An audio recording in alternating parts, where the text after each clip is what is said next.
Welcome to History with Herodotus, where we embark on a journey through the annals of time, exploring the triumphs and tribulations that have shaped the human experience. Today, we find ourselves on the sun-kissed island of Hispaniola, in the midst of a tale that would change the course of history forever, the Haitian Revolution. In the late 18th century, the island of Hispaniola, shared by present-day Haiti and the Dominican Republic, was a French colony known as Saint-Domingue. This tiny Caribbean outpost had become one of the most lucrative colonies in the world, with sugar, coffee, and indigo plantations generating enormous wealth for the French elite. However, this prosperity came at a steep price: the brutal exploitation and enslavement of hundreds of thousands of Africans, forcibly brought to the island to toil on these plantations. As we delve into the background of the Haitian Revolution, we find ourselves in the midst of a complex web of social hierarchies. At the pinnacle of this structure were the French colonizers, who wielded absolute power and control over the island's economy and politics. Beneath them were the affranchised, a class of free people of color, many of whom were wealthy plantation owners themselves, and at the very bottom of this pyramid were the enslaved Africans, who made up the vast majority of the population. One individual who would play a pivotal role in shaping the events leading up to the Haitian Revolution was a man named Boukman Doudi, a Vodou priest, an enslaved African from the Congo region. In 1791, Boukman would become the catalyst for a series of events that would shake the foundations of Saint-Domingue, setting in motion a chain reaction of rebellion and resistance that would ultimately lead to the world's first successful slave revolt. To understand the context of the Haitian Revolution, we must also consider the French Revolution, which was unfolding across the Atlantic. The ideals of liberté, égalité, fraternité were spreading like wildfire, inspiring people from all walks of life to challenge the status quo and demand their rights. As news of these events reached Saint-Domingue, it galvanized the enslaved population, who began to see parallels between their own struggle for freedom and the revolutionary fervor sweeping France. In 1789, a delegation of affranchised from Saint-Domingue traveled to Paris, seeking to secure equal rights and representation for themselves in the French National Assembly. Although they faced fierce resistance from white colonizers who feared that granting rights to people of color would undermine their own power, the affranchised efforts helped to create a sense of unity among the island's non-white population. Meanwhile, on the plantations, tensions were simmering just below the surface. Enslaved Africans, fueled by their desire for freedom and driven by the harsh conditions they endured, began to organize in secret. In the summer of 1791, a series of mysterious fires broke out across the northern plains of Saint-Domingue, destroying crops and equipment and leading many to wonder if this was more than just a coincidence. As we approach the eve of the Haitian Revolution, we find ourselves at a crossroads in history. The events that are about to unfold will be marked by violence, courage, and determination, as the people of Saint-Domingue rise up to challenge their oppressors and forge a new future, one that will be written in the blood of revolution and the fire of freedom. As the summer of 1791 wore on, the whispers of rebellion grew louder, and the enslaved population of Saint-Domingue began to mobilize. On the night of August 14, 1791, a secret gathering of enslaved Africans took place in the depths of the Bois Caiman forest, where Boukman Doudi, the Vodou priest, presided over a ritual that would spark the flames of revolution. With the air thick with anticipation, Boukman called upon the spirits to guide and protect the rebels as they prepared to launch a massive uprising against their oppressors. The very next night, on August 15, 1791, the first shots of the Haitian Revolution were fired, as enslaved Africans rose up in a coordinated attack on plantations across the northern plains.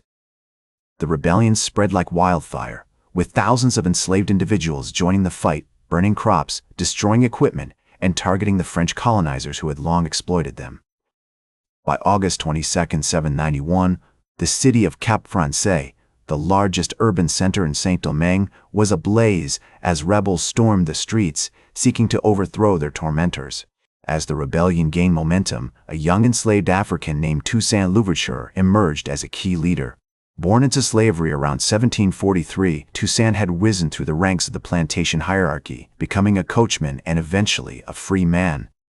However, his experiences had not diminished his sense of outrage at the injustices perpetrated against his people, and he threw himself into the rebellion with unwavering dedication. In September 1791, Toussaint joined forces with Boquemond Duddy and another prominent leader, Georges Biassou, to launch a series of attacks on French strongholds. Their military campaigns were marked by cunning and bravery, as they exploited the terrain and used guerrilla tactics to outmaneuver their opponents. By November 1791, the rebels had secured control over large swaths of territory, and the French colonizers were beginning to feel the squeeze. As the conflict raged on, the National Assembly in Paris was forced to confront the reality of the situation in Saint-Domingue. In a bid to quell the rebellion, they offered concessions to the affranchise, granting them equal rights and representation in April 1792. However, this move only served to further galvanize the enslaved population, who saw that their own freedom was within reach. In August 1793, the French commissioner, Léger-Félicité Sonthonax, arrived in Saint-Domingue with a mandate to restore order and maintain French control. Instead, he found himself facing a determined and well-organized rebel force, led by Toussaint Louverture. Recognizing the futility of resistance, Sonthonax made the bold decision to abolish slavery in Saint-Domingue on August 29, 1793, declaring that all men, regardless of color, are born free and equal. This move marked a turning point in the Haitian Revolution, as it effectively legitimized the rebels' struggle for freedom. Toussaint Louverture, now a dominant figure in the conflict, continued to push for total independence from France, even as he navigated the complex web of alliances and rivalries between different factions within the rebellion. As Toussaint Louverture continued to push for total independence from France, he navigated the complex web of alliances and rivalries between different factions within the rebellion. In 1798, he expelled the French commissioner, Léger-Félicité Sonthonax, who had abolished slavery in Saint-Domingue, and began to consolidate his power over the island.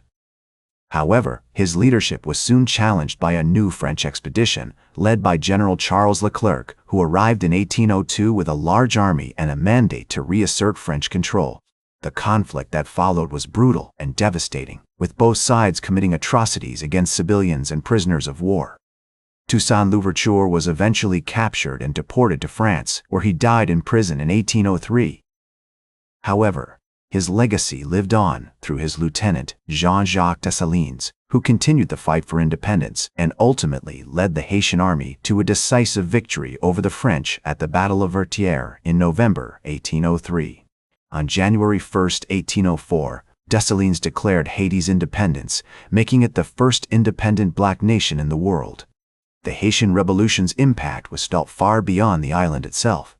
It inspired similar movements for independence and abolition across the Americas, from the slave revolts in the southern United States to the Latin American wars of liberation. As the French philosopher and writer Abbé Grégoire observed, the Haitian Revolution has opened the doors to liberty, not just for the people of Haiti, but for all the oppressed peoples of the world. Today, the Haitian Revolution is remembered as a pivotal moment in modern history, a testament to the power of resistance and the human spirit. It serves as a reminder that even in the darkest moments, there is always hope for freedom and equality.